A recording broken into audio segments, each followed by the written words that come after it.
नमस्तेस्तु भगवन् विश्वेश्वराय महादेवाय त्र्यम्बकाय त्रिपुरान्तकाय त्रिकाग्निकालाय कालाग्निरुद्राय नीलकण्ठाय मृत्युञ्जयाय सर्वेश्वराय सदाशिवाय श्रीमान् महादेवाय नमः।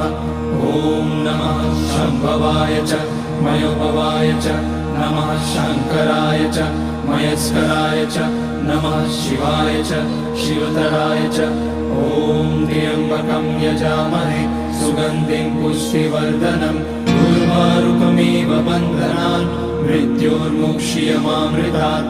नागेन्द्रहाराय त्रिलोचनाय भस्माङ्गराय महेश्वराय नित्याय शुद्धाय दिगम्बराय तस्मै नकाराय नमः शिवाय।